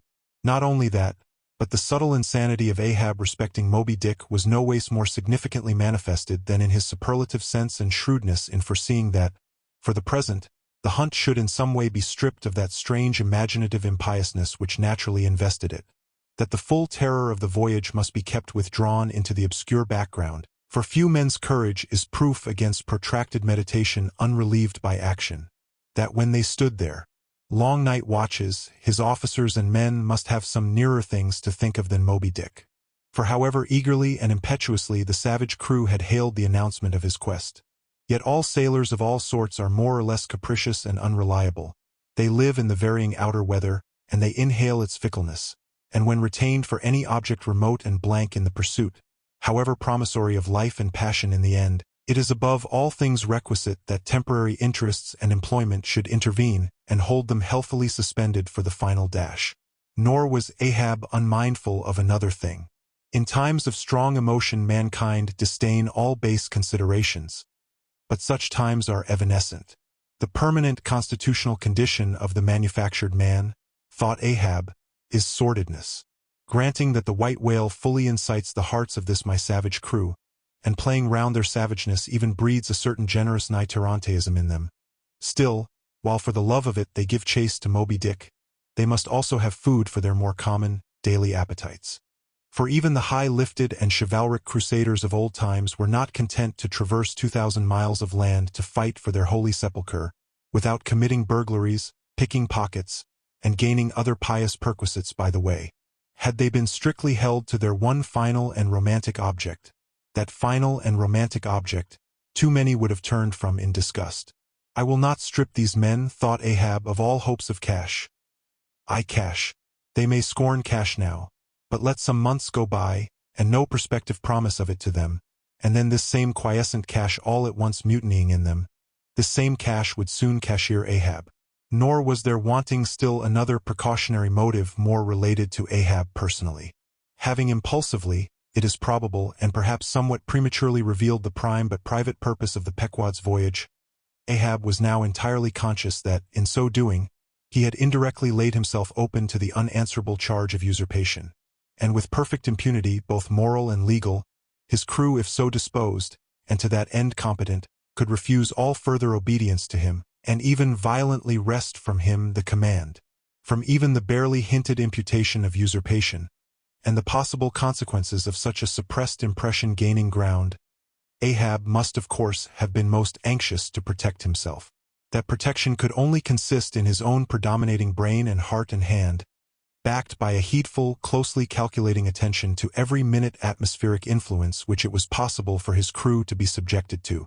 For all these reasons then, and others perhaps too analytic to be verbally developed here, Ahab plainly saw that he must still in a good degree continue true to the natural, nominal purpose of the Pequod's voyage, observe all customary usages, and not only that, but force himself to evince all his well-known passionate interest in the general pursuit of his profession. Be all this as it may, his voice was now often heard hailing the 3 mastheads and admonishing them to keep a bright lookout, and not omit reporting even a porpoise. This vigilance was not long without reward. Chapter 47. The Mat-Maker. It was a cloudy, sultry afternoon. The seamen were lazily lounging about the decks, or vacantly gazing over into the lead-colored waters. Queequeg and I were mildly employed weaving what is called a sword mat, for an additional lashing to our boat. So still and subdued and yet somehow preluding was all the scene, and such an incantation of reverie lurked in the air, that each silent sailor seemed resolved into his own invisible self. I was the attendant or page of Queequeg, while busy at the mat. As I kept passing and repassing the filling or woof of marline between the long yarns of the warp, using my own hand for the shuttle, and as Queequeg, standing sideways, ever and anon slid his heavy oaken sword between the threads, and idly looking off upon the water, carelessly and unthinkingly drove home every yarn. I say so strange a dreaminess did there then reign all over the ship and all over the sea, only broken by the intermitting dull sound of the sword, that it seemed as if this were the loom of time, and I myself were a shuttle mechanically weaving and weaving away at the fates. There lay the fixed threads of the warp subject to but one single, ever-returning, unchanging vibration, and that vibration merely enough to admit of the crosswise interblending of other threads with its own. This warp seemed necessity, and here, thought I, with my own hand I ply my own shuttle and weave my own destiny into these unalterable threads. Meantime, Queequeg's impulsive, indifferent sword, sometimes hitting the woof slantingly or crookedly or strongly or weakly, as the case might be, and by this difference in the concluding blow producing a corresponding contrast in the final aspect of the completed fabric. This savage's sword, thought I, which thus finally shapes and fashions both warp and woof, this easy, indifferent sword must be chance. Chance, free will, and necessity, no wise incompatible, all interweavingly working together. The straight warp of necessity, not to be swerved from its ultimate course, its every alternating vibration, indeed only tending to that. Free will still free to ply her shuttle between given threads, and chance, though restrained in its play within the right lines of necessity, and sideways in its motions directed by free will, though thus prescribed to by both, chance by turns rules either, and has the last featuring blow at events. Thus we were weaving and weaving away when I started at a sound so strange, long-drawn, and musically wild and unearthly, that the ball of free will dropped from my hand, and I stood gazing up at the clouds whence that voice dropped like a wing. High aloft in the cross-trees was that mad gayheader, Tashtego. His body was reaching eagerly forward, his hand stretched out like a wand, and at brief sudden intervals he continued his cries. To be sure, the same sound was that very moment perhaps being heard all over the seas, from hundreds of whalemen's lookouts perched as high in the air. But from few of those lungs could that accustomed old cry have derived such a marvelous cadence as from Tashtego the Indian's. As he stood hovering over you half suspended in air, so wildly and eagerly peering towards the horizon, you would have thought him some prophet or seer beholding the shadows of fate, and by those wild cries announcing their coming. There she blows! There! She blows! She blows! Where away? On the lee beam, about 2 miles off. A school of them. Instantly all was commotion. The sperm whale blows as a clock ticks, with the same undeviating and reliable uniformity. And thereby whalemen distinguished this fish from other tribes of his genus. There go flukes! Was now the cry from Tashtego, and the whales disappeared. Quick, steward! Cried Ahab. Time! Time! Doughboy hurried below, glanced at the watch, and reported the exact minute to Ahab. The ship was now kept away from the wind, and she went gently rolling before it. Tashtego reporting that the whales had gone down heading to leeward, we confidently looked to see them again directly in advance of our bows. For that singular craft at times evinced by the sperm whale when, sounding with his head in one direction, he nevertheless, while concealed beneath the surface, mills round, and swiftly swims off in the opposite quarter, this deceitfulness of his could not now be in action. For there was no reason to suppose that the fish seen by Tashtego had been in any way alarmed, or indeed knew at all of our vicinity. One of the men selected for shipkeepers, that is, those not appointed to the boats, by this time relieved the Indian at the mainmast head. The sailors at the fore and mizzen had come down. The line tubs were fixed in their places. The cranes were thrust out. The mainyard was backed, and the 3 boats swung over the sea like 3 samphire baskets over high cliffs. Outside of the bulwarks their eager crews with one hand clung to the rail, while one foot was expectantly poised on the gunwale. So looked the long line of man-of-war's men about to throw themselves on board an enemy's ship. But at this critical instant a sudden exclamation was heard that took every eye from the whale. With a start all glared at dark Ahab, who was surrounded by 5 dusky phantoms that seemed fresh formed out of air. Chapter 48. The first lowering. The phantoms, for so they then seemed, were flitting on the other side of the deck, and, with a noiseless celerity, were casting loose the tackles and bands of the boat which swung there. This boat had always been deemed one of the spare boats, though technically called the captain's, on account of its hanging from the starboard quarter. The figure that now stood by its bows was tall and swart, with one white tooth evilly protruding from its steel-like lips. A rumpled Chinese jacket of black cotton funereally invested him, with wide black trousers of the same dark stuff. But strangely crowning his ebonness was a glistening white plaited turban, the living hair braided and coiled round and round upon his head. Less swart in aspect, the companions of this figure were of that vivid, tiger-yellow complexion peculiar to some of the aboriginal natives of the Manilas, a race notorious for a certain diabolism of subtlety, and by some honest white mariners supposed to be the paid spies and secret confidential agents on the water of the devil, their lord, whose counting-room they supposed to be elsewhere.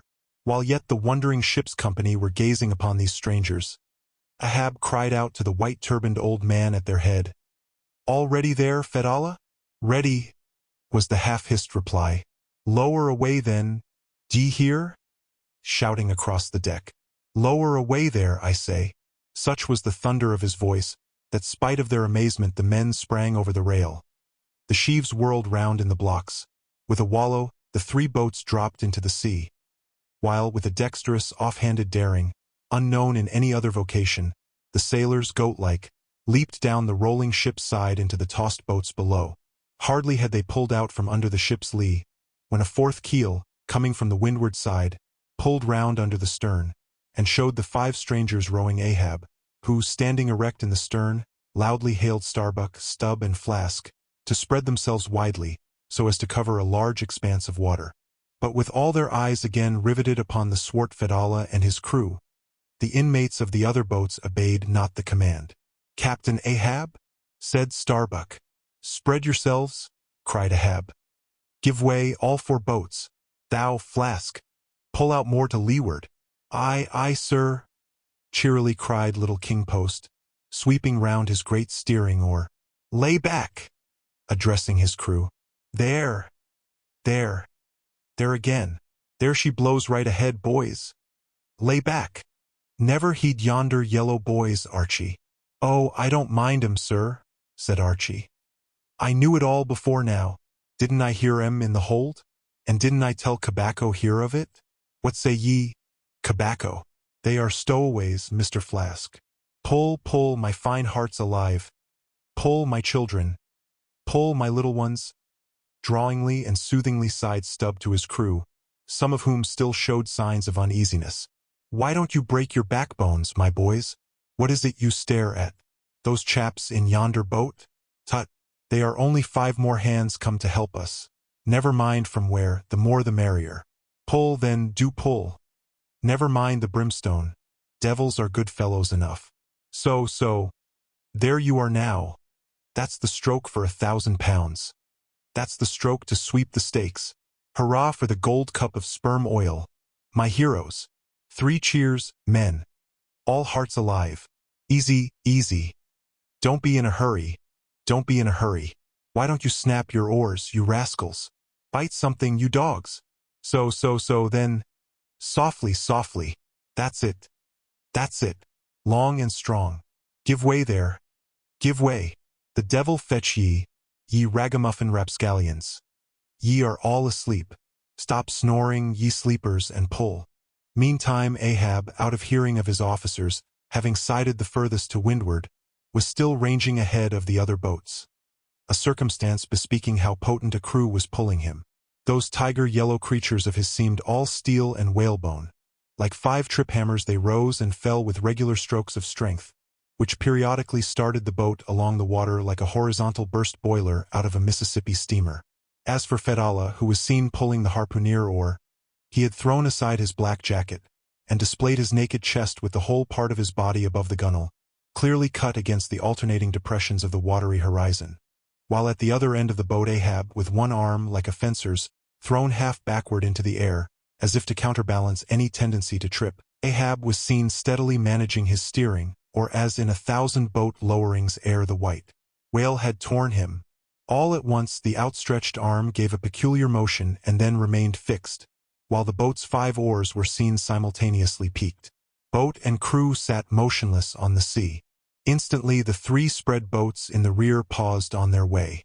The whales had irregularly settled bodily down into the blue, thus giving no distantly discernible token of the movement, though from his closer vicinity Ahab had observed it. "Every man look out along his oars," cried Starbuck. "Thou, Queequeg, stand up."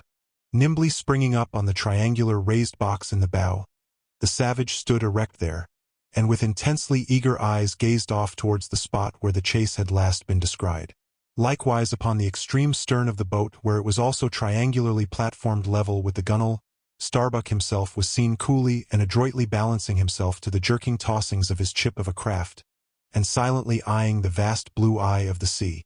Not very far distant Flask's boat was also lying breathlessly still, its commander recklessly standing upon the top of the loggerhead, a stout sort of post rooted in the keel, and rising some 2 feet above the level of the stern platform. It is used for catching turns with the whale line. Its top is not more spacious than the palm of a man's hand, and standing upon such a base as that, Flask seemed perched at the masthead of some ship which had sunk to all but her trucks. But Little Kingpost was small and short, and at the same time Little Kingpost was full of a large and tall ambition, so that this loggerhead standpoint of his did by no means satisfy Kingpost. "I can't see 3 seas off. Tip us up en or there and let me on to that." Upon this, Daggoo, with either hand upon the gunwale to steady his way, swiftly slid aft, and then erecting himself volunteered his lofty shoulders for a pedestal. "Good a masthead as any, sir. Will you mount?" "That I will, and thank ye very much, my fine fellow, only I wish you 50 feet taller." Whereupon, planting his feet firmly against 2 opposite planks of the boat, the gigantic Negro, stooping a little, presented his flat palm to Flask's foot, and then putting Flask's hand on his hearse-plumed head and bidding him spring as he himself should toss, with one dexterous fling landed the little man high and dry on his shoulders. And here was Flask now standing, Daggoo with one lifted arm furnishing him with a breastband to lean against and steady himself by. At any time it is a strange sight to the tyro to see with what wondrous habitude of unconscious skill the whaleman will maintain an erect posture in his boat, even when pitched about by the most riotously perverse and cross-running seas. Still more strange to see him giddily perched upon the loggerhead itself, under such circumstances.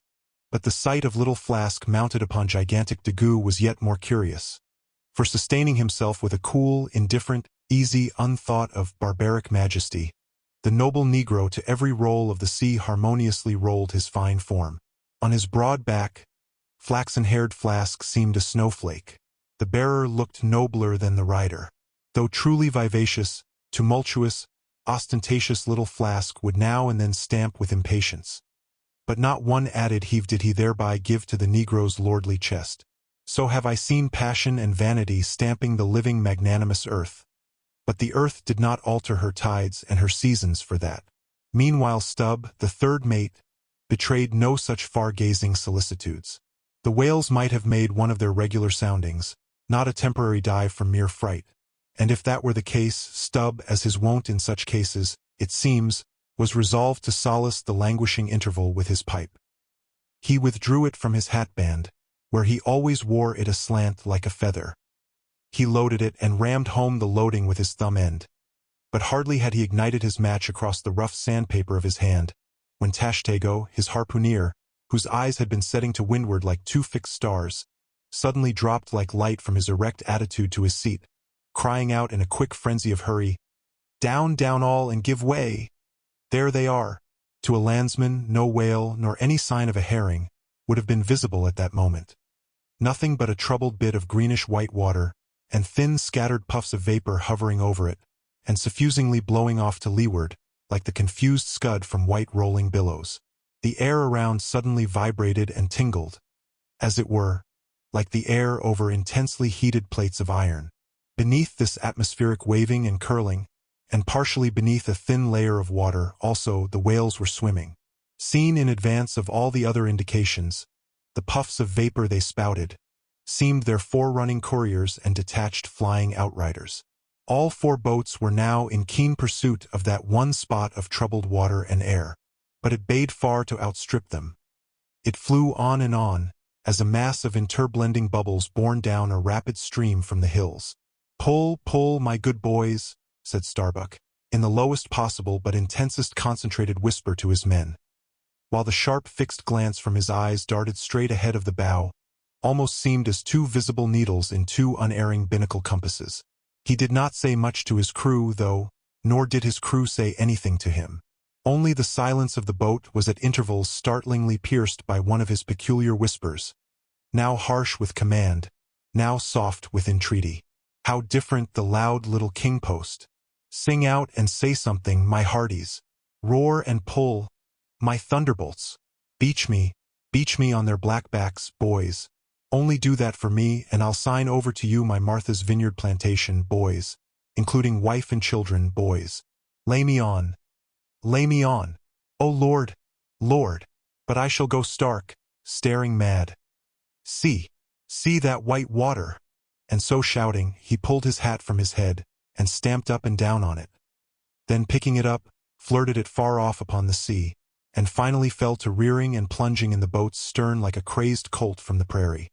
"Look at that chap now," philosophically drawled Stubb, who, with his unlighted short pipe, mechanically retained between his teeth at a short distance, followed after. "He's got fits, that Flask has. Fits? Yes, give him fits, that's the very word, pitch fits into him. Merrily, merrily, hearts alive. Pudding for supper, you know. Merry's the word. Pull, babes, pull, sucklings, pull all. But what the devil are you hurrying about? Softly, softly, and steadily, my men. Only pull, and keep pulling. Nothing more. Crack all your backbones and bite your knives in two, that's all. Take it easy. Why don't you take it easy, I say, and burst all your livers and lungs?" But what it was that inscrutable Ahab said to that tiger-yellow crew of his, these were words best omitted here. For you live under the blessed light of the evangelical land. Only the infidel sharks in the audacious seas may give ear to such words. When, with tornado brow, and eyes of red murder, and foam-glued lips, Ahab leaped after his prey. Meanwhile all the boats tore on. The repeated specific allusions of Flask to that whale, as he called the fictitious monster which he declared to be incessantly tantalizing his boat's bow with its tail. These allusions of his were at times so vivid and lifelike that they would cause some one or two of his men to snatch a fearful look over the shoulder. But this was against all rule, for the oarsmen must put out their eyes and ram a skewer through their necks, usage pronouncing that they must have no organs but ears and no limbs but arms in these critical moments. It was a sight full of quick wonder and awe, the vast swells of the omnipotent sea, the surging, hollow roar they made as they rolled along the 8 gunnels like gigantic bowls in a boundless bowling green, the brief suspended agony of the boat as it would tip for an instant on the knife-like edge of the sharper waves that almost seemed threatening to cut it in two, the sudden profound dip into the watery glens and hollows, the keen spurrings and goadings to gain the top of the opposite hill, the headlong, sled-like slide down its other side. All these, with the cries of the headsmen and harpooneers, and the shuddering gasps of the oarsmen, with the wondrous sight of the ivory Pequod bearing down upon her boats with outstretched sails, like a wild hen after her screaming brood. All this was thrilling. Not the raw recruit, marching from the bosom of his wife into the fever heat of his first battle. Not the dead man's ghost encountering the first unknown phantom in the other world. Neither of these can feel stranger and stronger emotions than that man does, who for the first time finds himself pulling into the charmed, churned circle of the hunted sperm whale. The dancing white water made by the chase was now becoming more and more visible, owing to the increasing darkness of the dun cloud shadows flung upon the sea. The jets of vapor no longer blended, but tilted everywhere to right and left. The whales seemed separating their wakes. The boats were pulled more apart, Starbuck giving chase to 3 whales running dead to leeward. Our sail was now set, and with the still rising wind we rushed along, the boat going with such madness through the water that the lee oars could scarcely be worked rapidly enough to escape being torn from the rowlocks. Soon we were running through a suffusing wide veil of mist, neither ship nor boat to be seen. "Give way, men," whispered Starbuck, drawing still further aft the sheet of his sail. "There is time to kill a fish yet before the squall comes. There's white water again. Close to spring." Soon after, 2 cries in quick succession on each side of us denoted that the other boats had got fast. But hardly were they overheard, when with a lightning-like hurtling whisper Starbuck said, "Stand up!" and Queequeg, harpoon in hand, sprang to his feet. Though not one of the oarsmen was then facing the life-and-death peril so close to them ahead, yet with their eyes on the intense countenance of the mate in the stern of the boat, they knew that the imminent instant had come. They heard, too, an enormous wallowing sound as of 50 elephants stirring in their litter. Meanwhile the boat was still booming through the mist, the waves curling and hissing around us like the erected crests of enraged serpents. "That's his hump. There, give it to him," whispered Starbuck. A short rushing sound leaped out of the boat. It was the darted iron of Queequeg. Then all in one welded commotion came an invisible push from astern, while forward the boat seemed striking on a ledge. The sail collapsed and exploded. A gush of scalding vapor shot up nearby. Something rolled and tumbled like an earthquake beneath us. The whole crew were half suffocated as they were tossed helter-skelter into the white curdling cream of the squall. Squall, whale, and harpoon had all blended together, and the whale, merely grazed by the iron, escaped. Though completely swamped, the boat was nearly unharmed. Swimming round it, we picked up the floating oars, and lashing them across the gunwale, tumbled back to our places.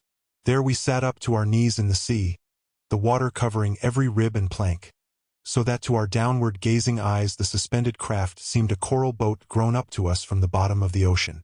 The wind increased to a howl. The waves dashed their bucklers together. The whole squall roared, forked, and crackled around us like a white fire upon the prairie, in which, unconsumed, we were burning. Immortal in these jaws of death, in vain we hailed the other boats.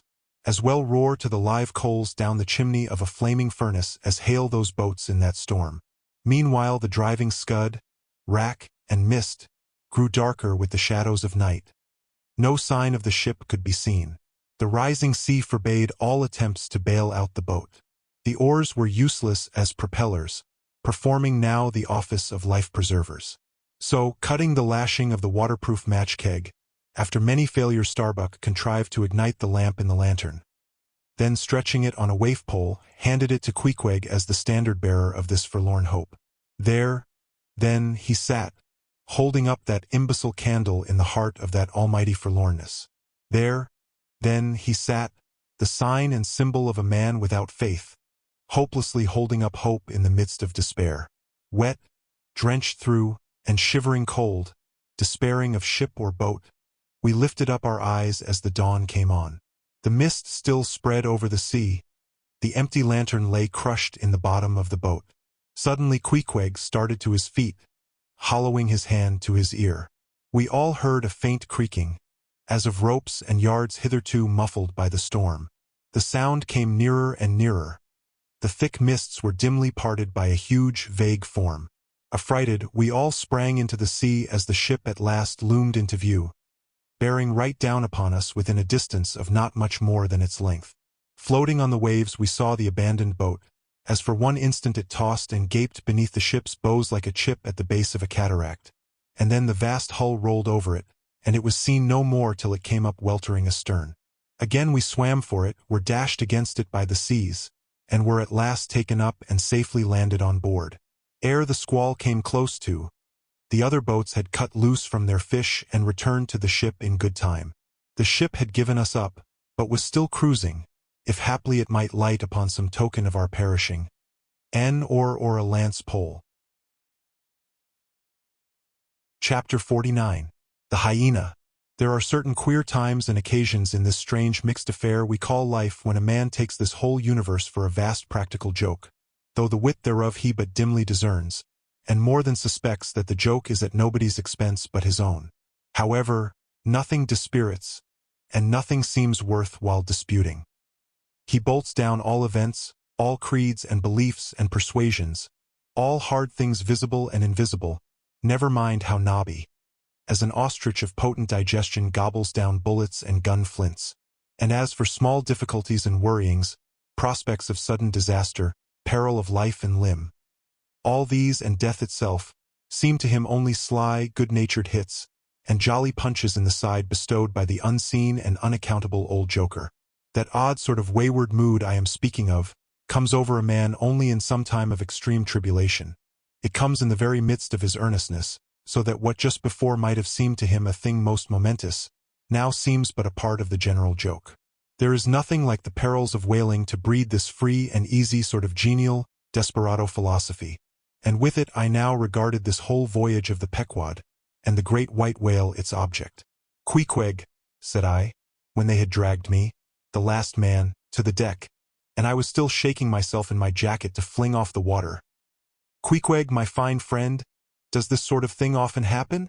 Without much emotion, though soaked through just like me, he gave me to understand that such things did often happen.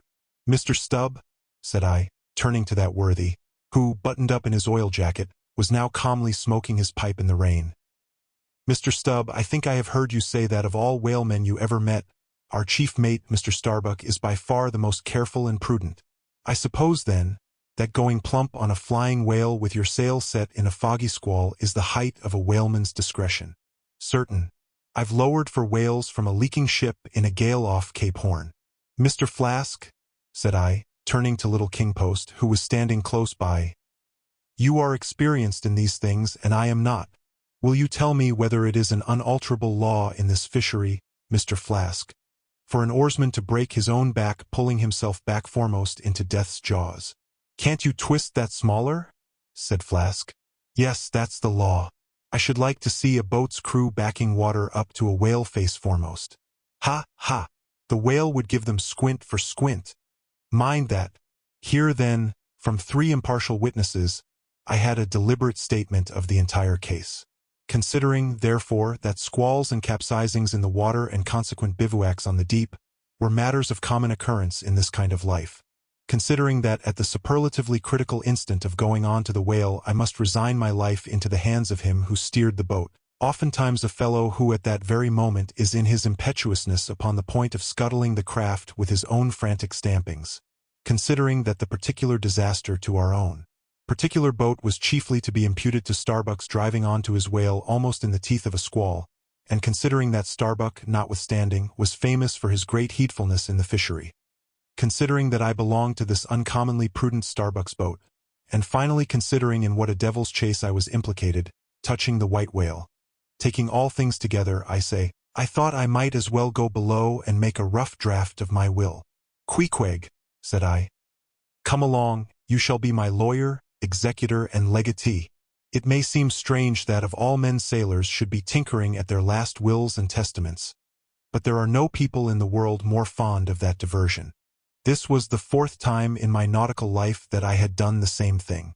After the ceremony was concluded upon the present occasion, I felt all the easier. A stone was rolled away from my heart. Besides, all the days I should now live would be as good as the days that Lazarus lived after his resurrection. A supplementary clean gain of so many months or weeks as the case might be.